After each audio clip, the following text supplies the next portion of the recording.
France Rock Warehouse, and I want to welcome Peter Jones to the channel tonight. We are going to take a look at our top 10 favorite tracks from 1970. And Peter and I talked off the air about this, and I'm thinking if this goes really well, we might do a series of this, because think about it. Who's talking about the songs of 1970? Not many people. So I'd like to look at the 60s, look at the 80s, look at the 70s. I think this would be just a fun discussion. So Peter Jones, how are you? And welcome to the show. I'm well. Thank you. Great to be here. Nice. Hey, I'm glad to have you. In fact, it was Peter who suggested this topic. So, hey, I'm all about it. And I must say, before we start, this was a bit of a hard exercise because 1970 was such a great year for music. And as you know, well, a lot of the early 70s was great. My list could change. This is what I'm going to present today is what my list is today. But it is a fun exercise because 1970 was so strong. How was it for you to put your list together? I'm just curious. You know, it was difficult, and we kind of put a little bit of a parameter so it just wouldn't be such an absurd amount of things to look at. That we kind of looked at the year-end top 100 Billboard and went that way. So what was difficult was that when I first perused over this, I'm going, I remember that one, I remember that one, I remember that one, I remember that one. And it seemed like, other than a small handful, these are all tracks that I remember vividly in real time. And I'm like, how in the world am I going to narrow this down to 10? I kind of tackled it by two different ways. I looked at the Billboard chart, or I looked at some lists on the internet of just songs from that era. Right. But I also did an album search, album 1970, because, I'm pretty much an album person. You're probably very similar. And, you might look at some of these tracks that were great tracks from 1970, but they might not have been big hits. But, in your mind, these stack up with anything that came out. But let's start out with our number 10, and I'll throw it over to you, Peter, and start us off. Great. Yeah. So in mine, because I didn't want to get completely overwhelmed, I did contain my choices to the year-end Billboard 100. So it'll be a great wide range of things that you cover and that I cover, and we'll see where we are. We'll just get right into it. Number 10, I picked the song 25 or 624 by Chicago. This reached number 4 on the Billboard charts. It's one of the most iconic opening guitar riffs on any song, followed by its powerful drum groove by Danny Seraphine, and of course the Chicago horns coming in. But it's really comes down to two elements on this song: the absolutely soaring lead vocals by bassist Peter Cetera, who is just glorious on this, and the second is one of the greatest guitar solos I've ever heard from the late Terry Kath. It's a driving track, and it never lets up. Now, of course, when I first heard this, it was the edited version on the radio, but I soon discovered that my older sisters already had the Chicago albums. So I started rating their stuff and got the full versions, and my obsession with Chicago began. So 25 or 624 by Chicago is my first selection. That's a beautiful choice. That track still stands up today. I haven't heard it for a long time. I've got an original Columbia pressing of it, but great track. Well, mine is coming from was released in March of 1970. It was released as a single. Now, it only got up to number 50 on the Billboard Hot 100, but I must say it is like one of my favorite all-time Doors songs, and that would be Roadhouse Blues. You've got Lonnie Mack playing bass. You've got John Sebastian playing harmonica on it. I think Bruce Botnick mentioned, hit the sound engineer considered this song the all-time American bar band song. And I think is. he might have something there, because what bar band doesn't play Roadhouse Blues? There you go. I've played it more times than I can count. I think it's one of the greatest Doors tracks of the, well, I guess we're starting with the 70s. This is March of 1970. So some of the best Doors tracks of the 70s. So Roadhouse Blues is my number 10. Outstanding. That's a great track. And that has aged well. That doesn't sound dated at all. But I must say, I kind of read this wrong. It was actually the B-side of You Make It Real. That peaked at number 50. I'm giving people false information.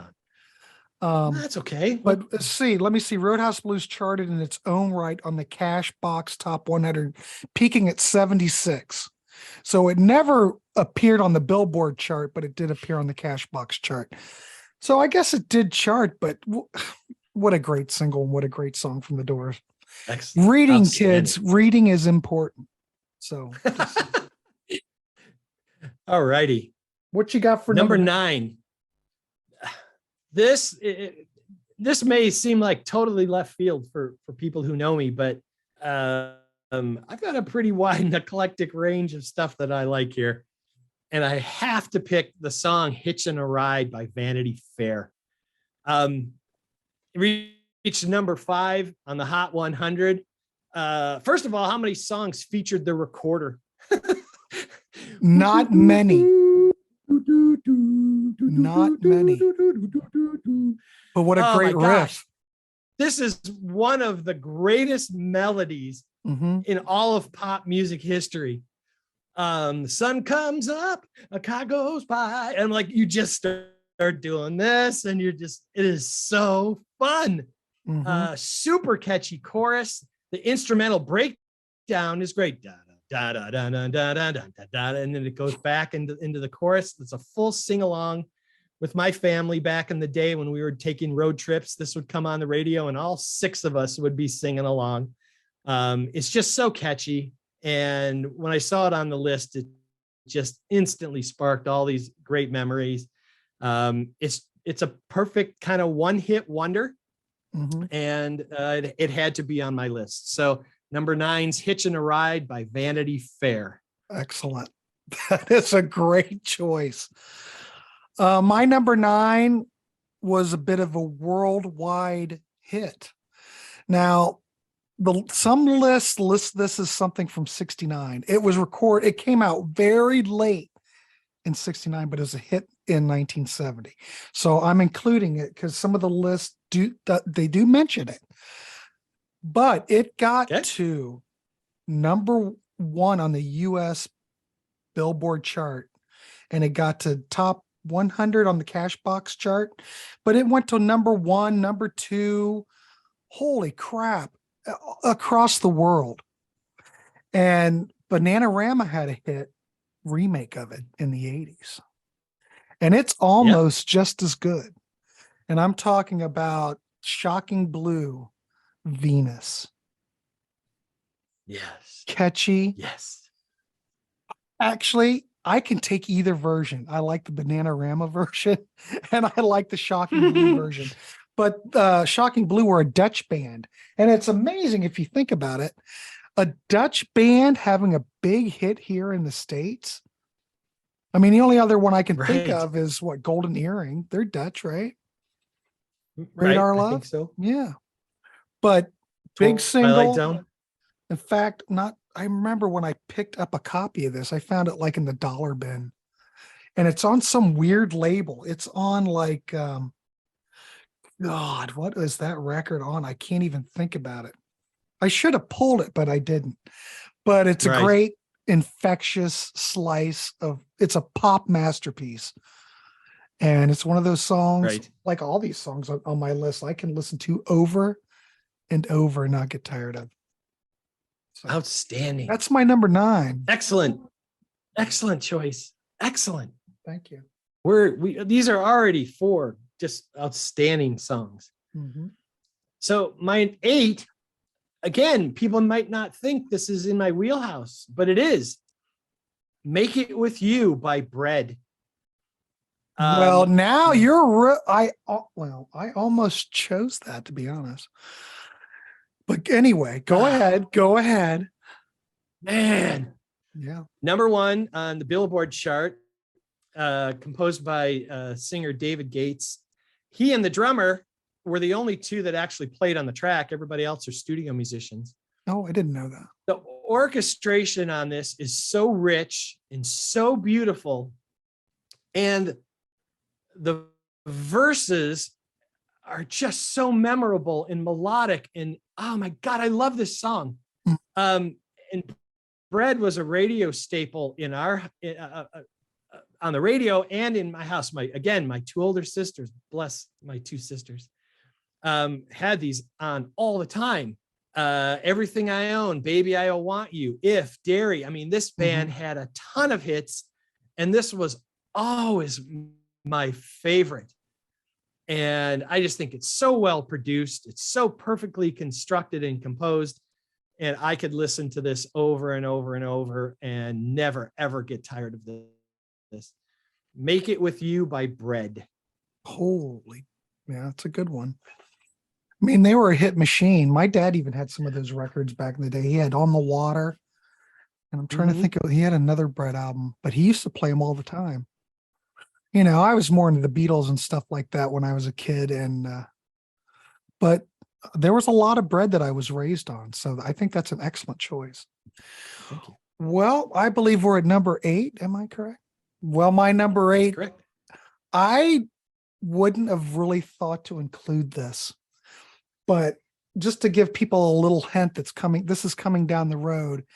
There's going to be a show on my channel that's going to look at the Eric Burdon and War catalog. War. Excellent. So my number 8 is Spill the Wine, which was the debut single by Eric Burdon and War, released in May of 1970, backed by the non-album track Magic Mountain. And this was War's first Billboard hit. So this got up to like, well, look at here. We got another big hit.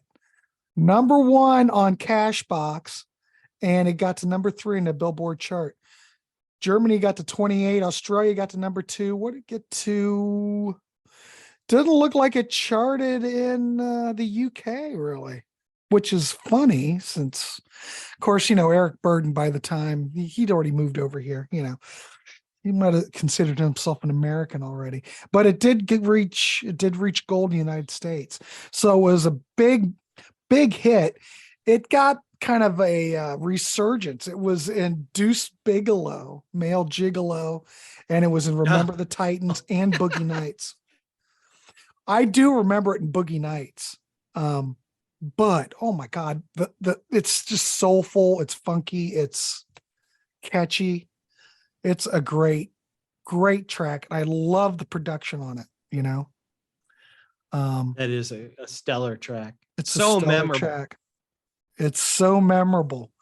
And I never really get to hear it. I'm sure they still play it maybe on Sirius XM or something, but I never hear it on terrestrial radio or anything.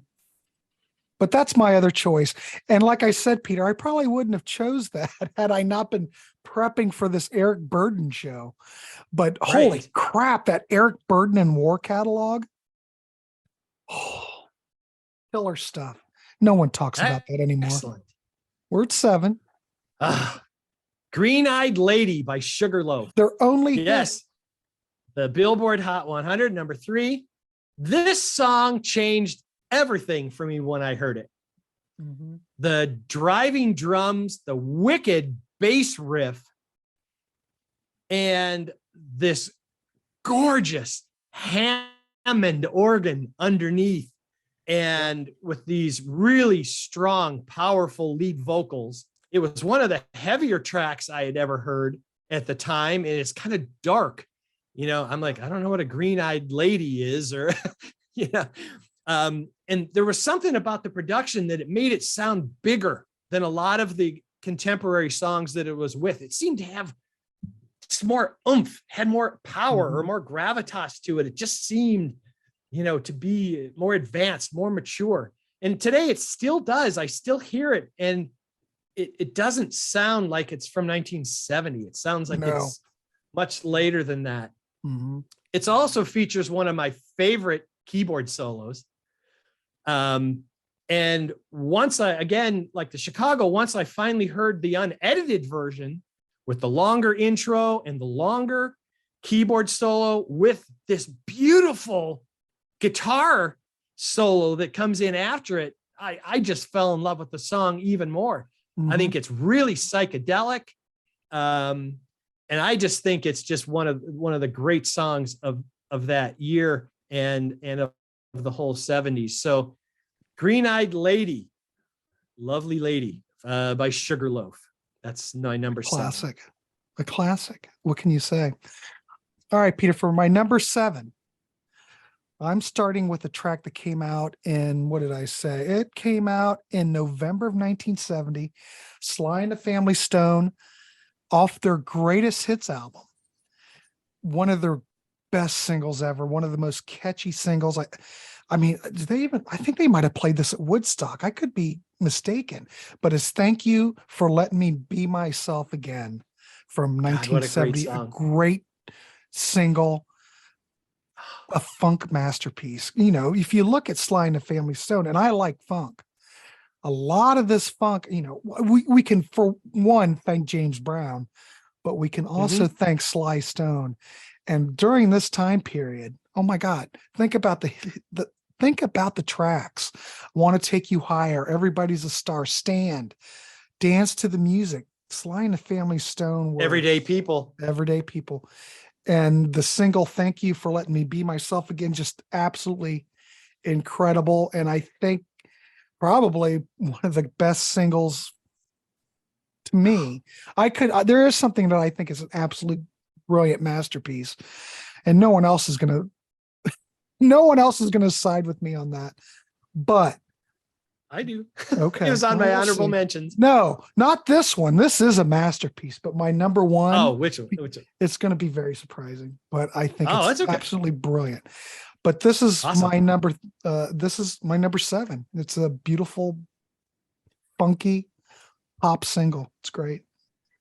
Well, and it stays relevant because the music transition between the first and second verse is the direct lift from Janet Jackson on Rhythm Nation. So that keeps that alive. She even kept it in the same key. There you go. Number 6. I have to include this. All Right Now by Free. Reached number 4 on the Billboard Hot 100. What can you say about this track that hasn't been said? It's just a full-on rock classic. Yeah. The Paul Kossoff opening riff, Simon Kirk's super solid drum beat, and these just absolutely spectacular vocals from Paul Rodgers. And the sound, any band today would just be thrilled to death if they could produce a record that sounds as fresh and as strong as this does today. Oh yeah. Even today. Oh, definitely. Oh. And then you get to the chorus, and then in comes Andy Frazier's bass line. And of course, once they get to the extended solo section, bass takes over. And Andy plays this great bass line under Paul's just stunning guitar solo until it gets to the end, and out they go. I also didn't know that this was edited. But when I'd heard it, I ran out and got my folks to get me Fire and Water. And I heard the full version, and the number of times I've played this in cover bands over the last 4 decades can't be counted. It's just an essential. And even as much as I absolutely love Bad Company, if I was asked to only present one track for Paul, I would give him this one. It's just so perfect. And it's just such a great track. It's aged so beautifully. And this influenced a whole generation of rock players. And the band wasn't around nearly as long enough, but again, luckily we were able to get Bad Company out of the aftermath of their breakup. And I think that's a great choice. We used to play that in a band in the 80s, and what a great song to play. It's a lot of fun to play, especially if you're playing the bass part. But I think that song is really almost the blueprint for Bad Company, because it's not, Bad Company really sounds very similar to that track. I think they blueprinted it off of that, because if you listen to a lot of other Free tracks, they don't really sound quite like that, but it was a single. Right.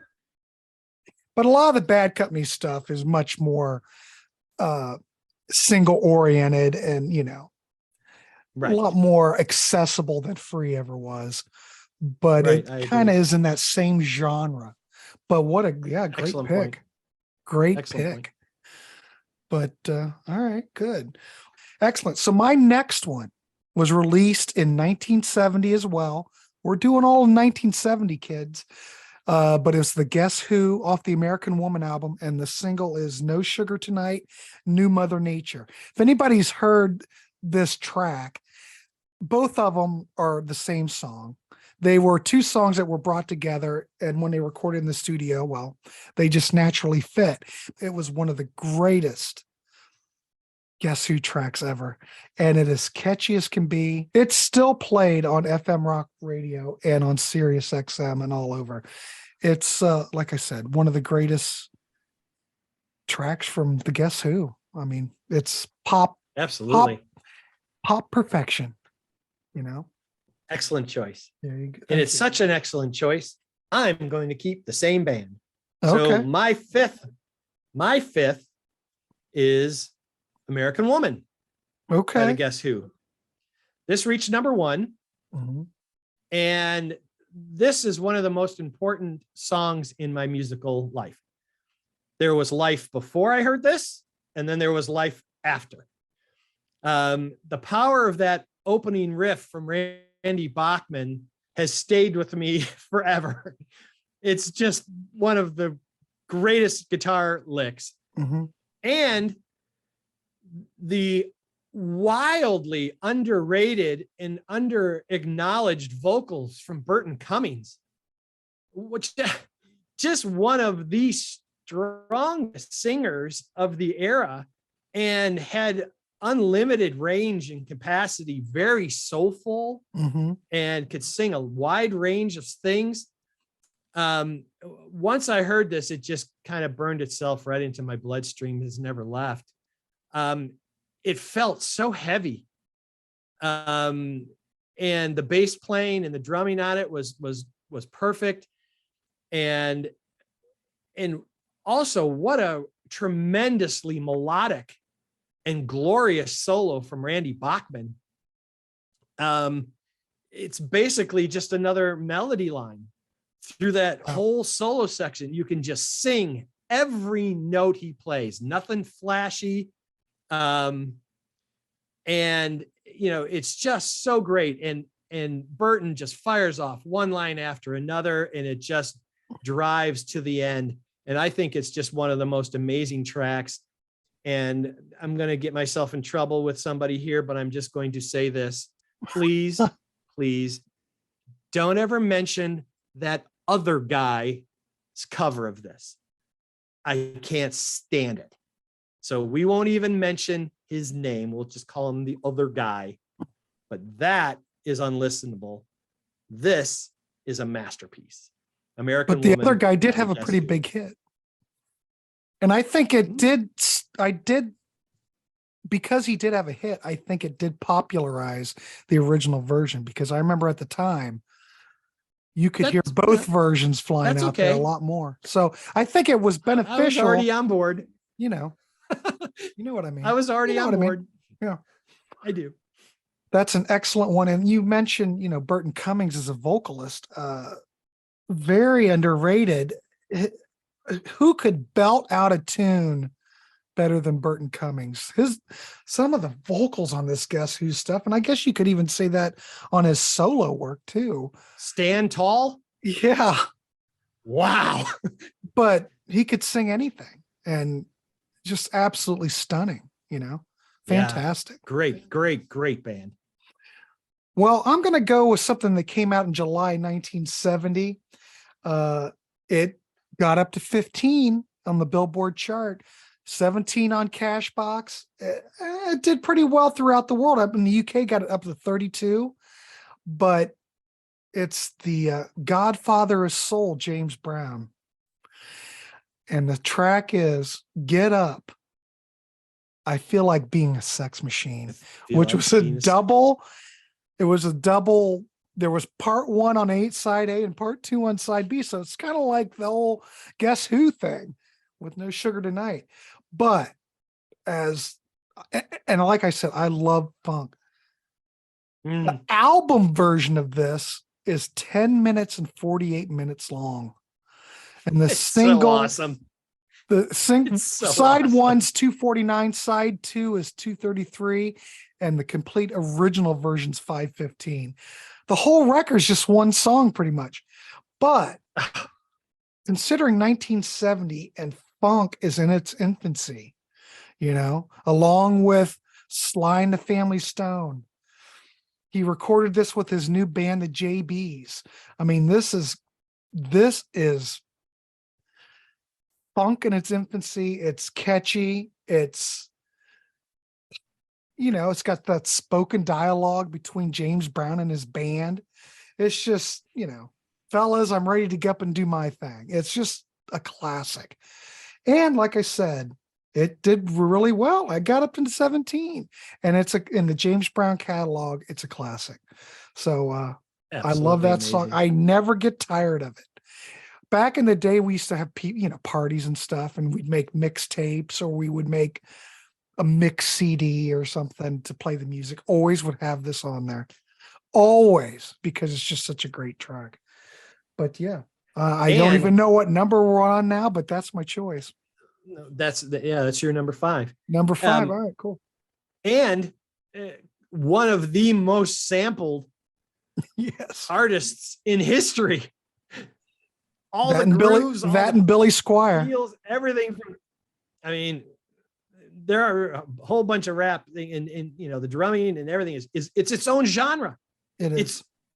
It's the James Brown stuff.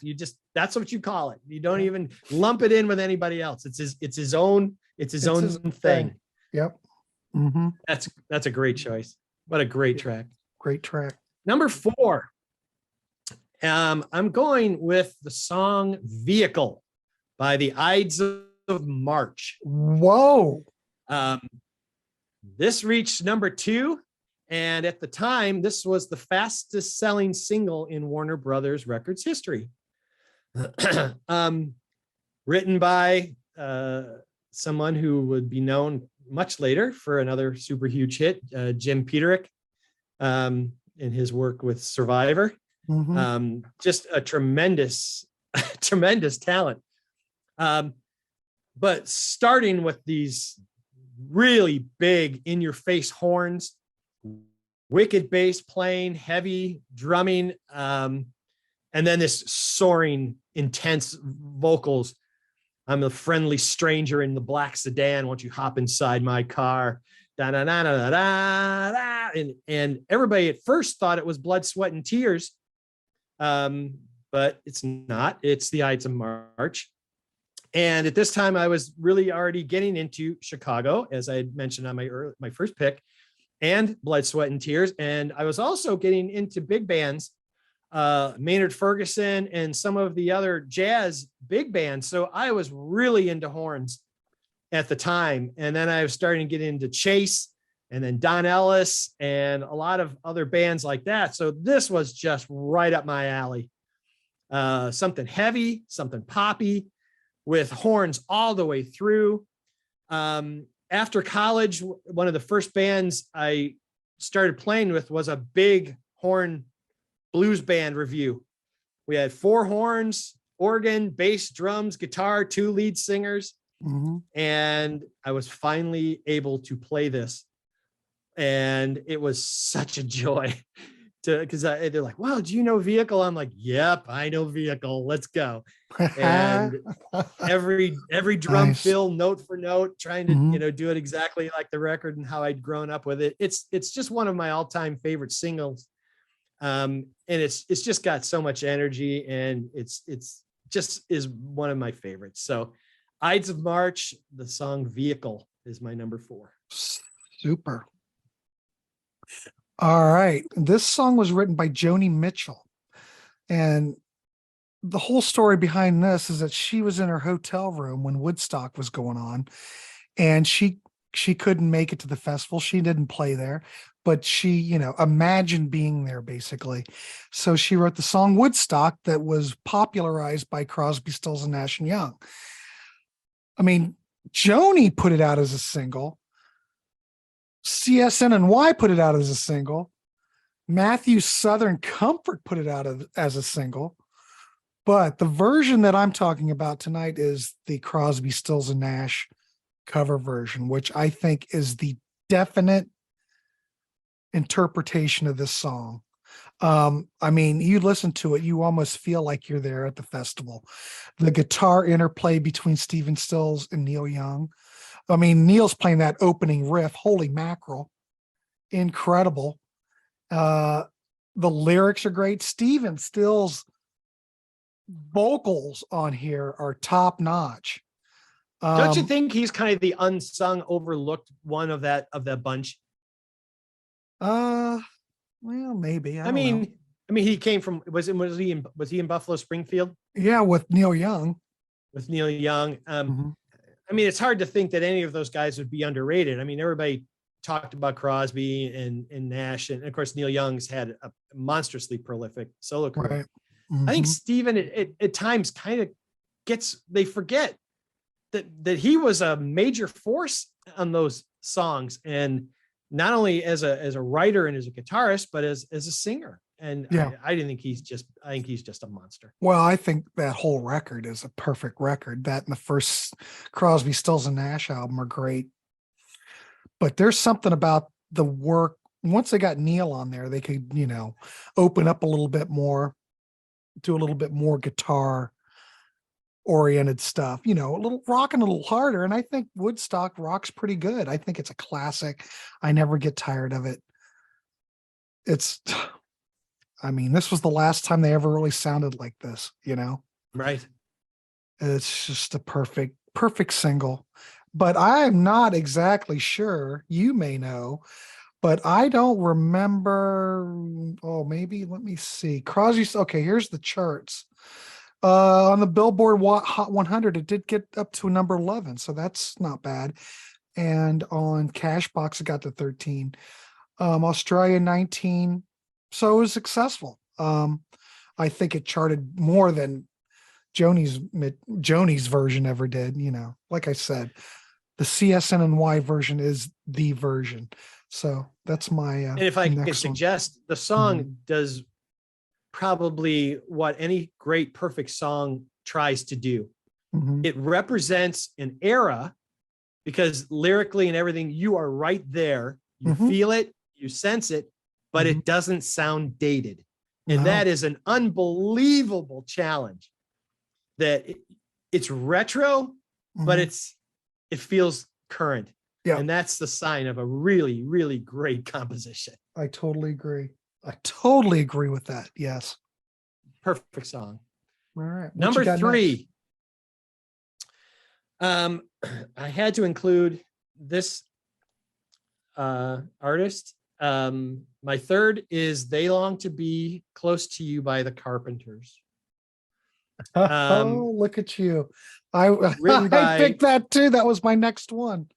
Great minds think alike, Peter. We'll get there. Alike. All right. Written by Burt Bacharach and Hal David, who was well known in my house because I grew up with Barbra Streisand records, and Barbara did a lot of Bacharach David compositions. And, this is reached number 1. It's the breakthrough hit. And all I'm going to say is the first time I heard her voice, I knew what falling in love at the first sight or sound meant. because I just absolutely, literally fell in love with the sound of her voice. And she still remains one of my top 3 most favorite female vocalists of all time. And she'd rank high on any genre, male or female, if I was to do that list. Yeah. It's so lovely and so moving. She has such a spirit and a gentleness about her that is so reassuring, so comforting. It's impossible to explain. It just penetrates into your soul. Mm-hmm. You just feel it. And it's, I guess in my view, I will say it's, if angels sing, it must sound like this, because it's really just kind of ethereal, almost otherworldly. Obviously gone way too soon, and her talent was just immense. And I will never tire of listening to anything she has sung. And this was kind of the beginning of it. And again, thank God my sisters already had it covered. So all I had to do is start raiding their room. And I'm like, oh, more Carpenters. Boop. Just kind of borrow that for a while, and fell in love with absolutely everything that she did. So close to you, Carpenters. That's my number 3. Well, my number 3, I'm going to use my backup for this because I had yet another Carpenter song. And I think both of these are equally as strong. And I agree with 100% that you said. When I was a kid, though, I really could give a crap about the Carpenters, because when you're a kid, it's like, but as I've gotten to become old and decrepit, I really dig the Carpenters. I got a CD box set that was all the original mixes. Because if you know anything about the Carpenters, Richard Carpenter loved to go back in and remix everything. But there was might be a 3 CD set for all I know that was released on, I can't remember. I think it was called the Carpenters, the Singles, which had every single on it, but they were all the original mixes. It's the only place I think you can get all the original mixes digitally. But anyway, great set for anybody who's seen it. It originally came out, I think you can get it on Amazon, but it originally was a release that came out through, like they have those drives on PBS stations where they're trying to. Oh, okay. That's what it was from originally. Right. Sponsorship drive, and you could buy this CD and help support the PBS station out in California. That's where it came from. But anyway, it's got all the original mixes for anybody who's interested. And I think the original mixes are superior. They're much warmer than. That's a whole other thing. That's a whole Steve Hoffman Forum thing. Right. But right. The song I'm going with is We've Only Just Begun, which was written by Roger Nichols and Paul Williams. And it originally was for an advertisement back in the early 70s. And they heard it, or someone heard it. I think it was, it was a wedding themed television commercial for Cocker National Bank in California. And Paul Williams was the one actually singing it. But anyway, they thought it'd be Richard Carpenter saw the commercial and went, oh my God, great song.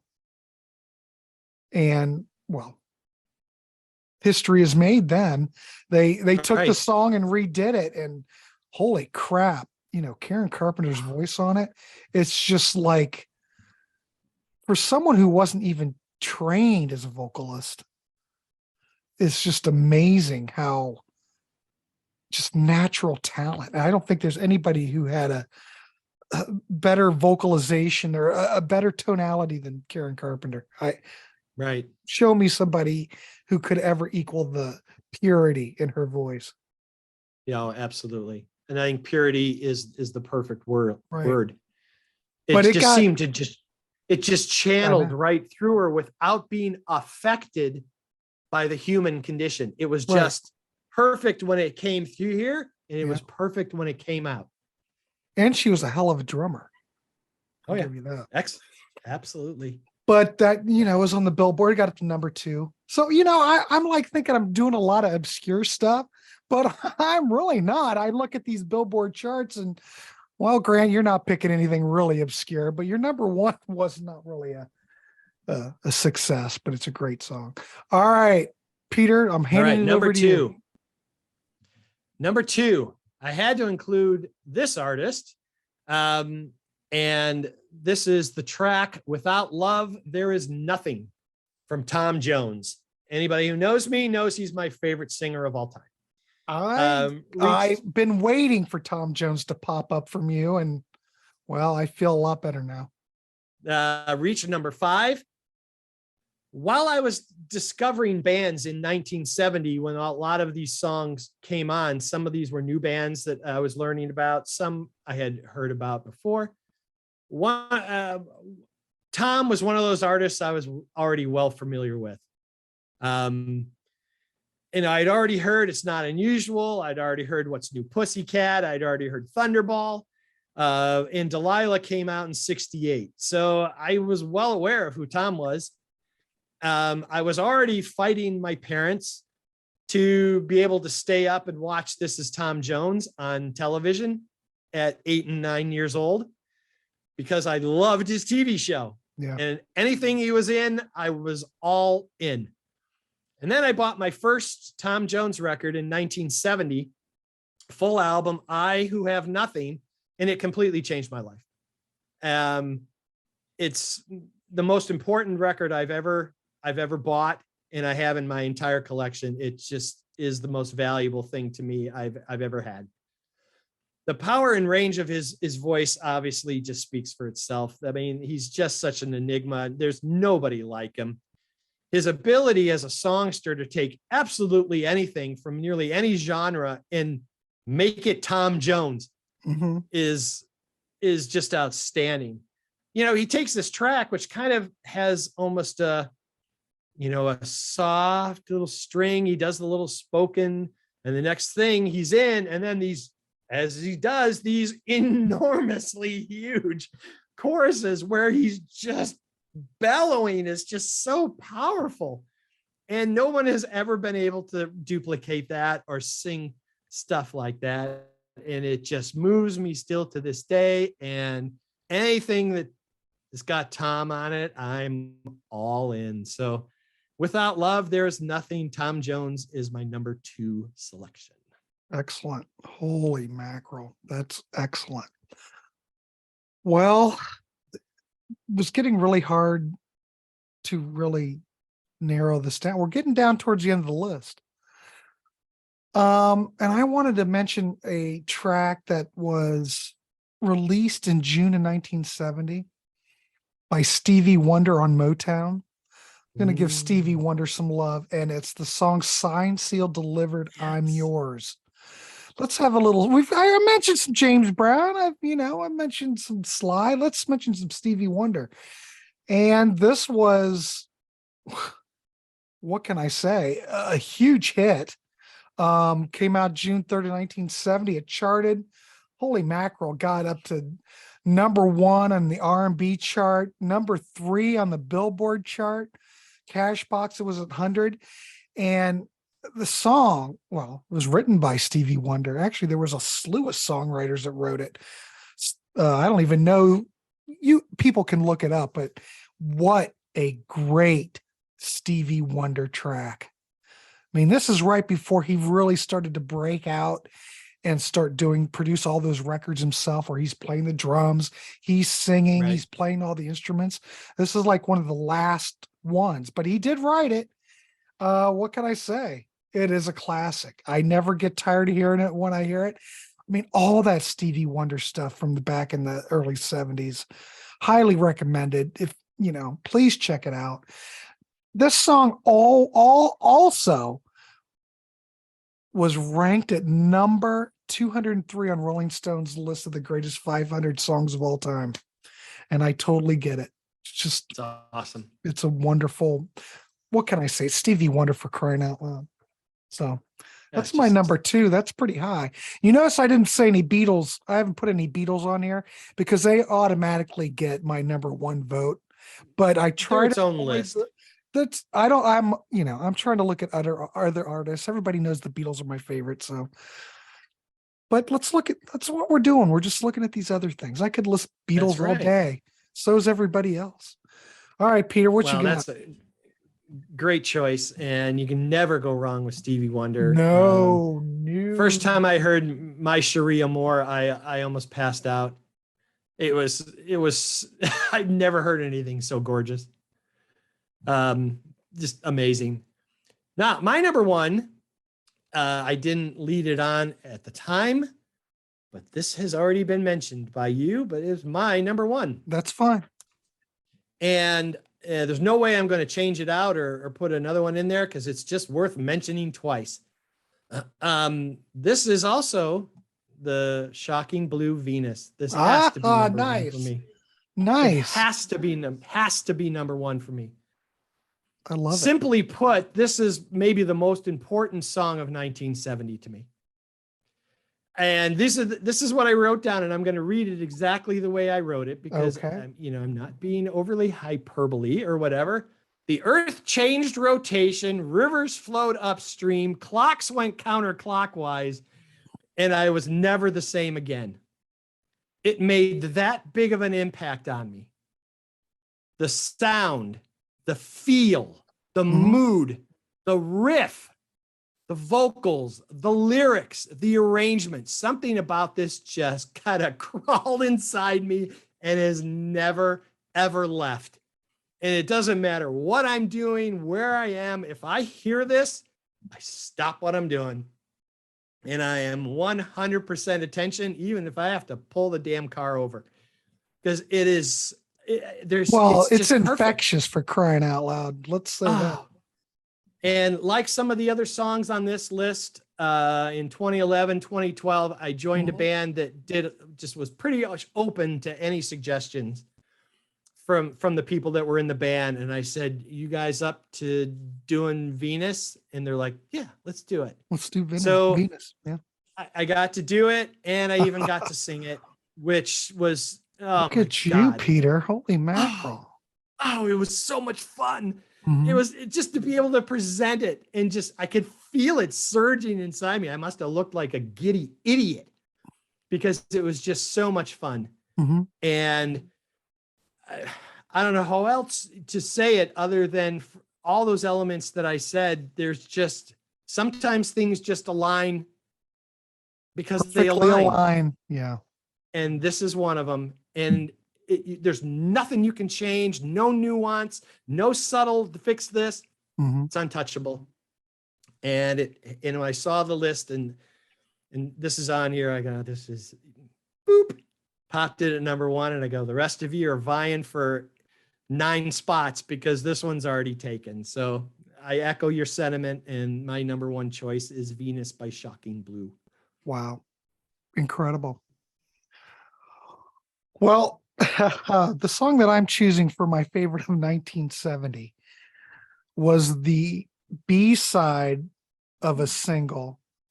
The A-side was Cool, Cool Water, which did not chart, by the band The Beach Boys. And the song is Forever, which is from the 1970 album Sunflower, written by Dennis Wilson and Craig Jacobson. Dennis sang the lead vocal. And before I understand, I think Brian assisted with the arrangement of it, but it is one of the most beautiful songs I've ever heard. The harmonies. You can never stray too far from your homeland, Grant. Yeah. Beatles, Beach Boys, it's all in you. But this, well, yeah, I guess you're right. But this is like the greatest song from 1970 for me. That's awesome. It was Dennis at his peak, and whoever thought Dennis Wilson could produce something like this? The vocals are perfect. The melody is perfect. It's just has a timeless quality. I mean, when I listen to it, it is far beyond anything else that's on Sunflower. I mean, it just sticks out like I don't know. You think about that Pet Sounds period. You think about, Smile, and you think about Summer Days and Summer Nights, Beach Boys today. Who would think by, 1970 they would even produce anything as beautiful as this? Like I said, it was a B-side. It didn't chart, but it's one of Dennis Wilson's best vocals, one of the highlights of 1970. I don't know. I think it is perfection. I never get tired of it. Awesome. But there you go. No one would think that would be my number one record of 1970, but there it is. That's so cool. It's too bad it never got more recognition than it did. Because it was truly a great single.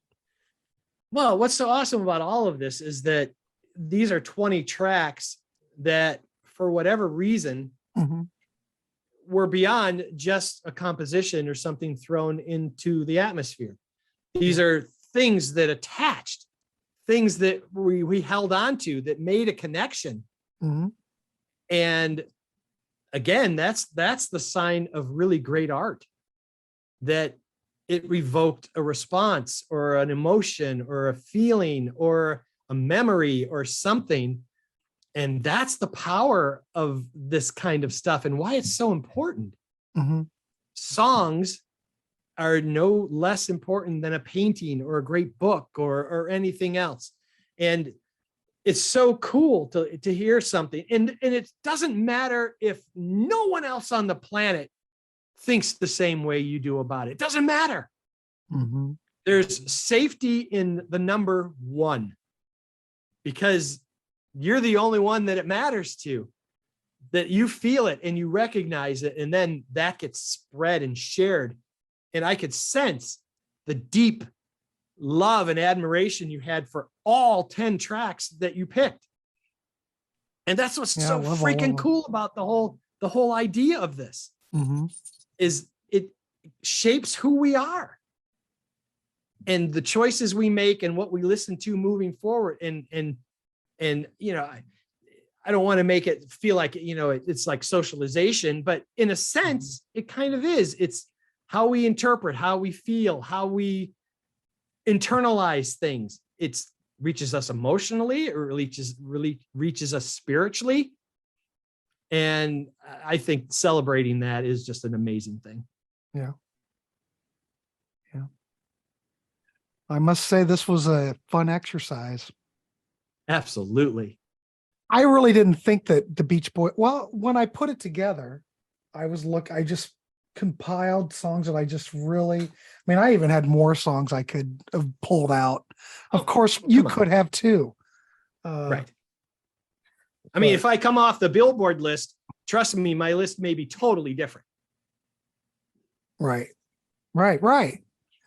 But I mean, I get right off the bat. 1970 was Deep Purple's in rock. I've got Hard Lovin' Man on there. That changed my life.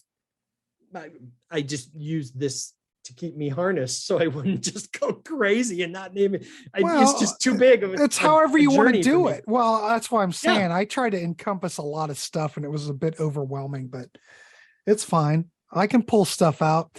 And, this was a single, whether or not it was a successful single, by this time, Beach Boys in 1970, they're not having any success. No one's buying anything anymore, but they still could bring it. That's what I'm trying to say. And it's absolutely a stunning track. So excellent. While you're here, I think this is a good exercise, and I think we should keep going on with the series. What would you like to hit next? Put you on the spot. You want to go to 71 or do you want to go to a different decade? Well, that's what I was thinking. No, well, let's just continue. Let's finish out the 70s and then start another decade. Yeah. I would suggest we go back. Yeah. Well, then we'll go back, but we'll just finish out the 70s and we'll just do 1971. So kids, I hope you enjoyed this exercise. I hope you enjoyed our picks. We'll be looking at 1971 next. And Peter, I will throw out some dates for you tomorrow or something, Yeah. And forward to it. We will get this on the calendar. This is going to be a fun exercise. Oh, you thought 1970 was difficult. Well, maybe it wasn't difficult, but 71, we're getting to that golden 1971 was a good year. You know that. So it's going to Yes. be an interesting list. So anyway, I want to thank Peter Jones for coming on here tonight and suggesting this series. What a great exercise. I want to thank everybody that tuned in. I want everyone to subscribe, like, make a comment. You know the thing. Comment on our lists, Please Excellent. check it out and make a comment. All right. So thank you, Peter Jones, for coming on, and we will do it again. Thank you for having me. You got it. Nice seeing you. Thank you so much.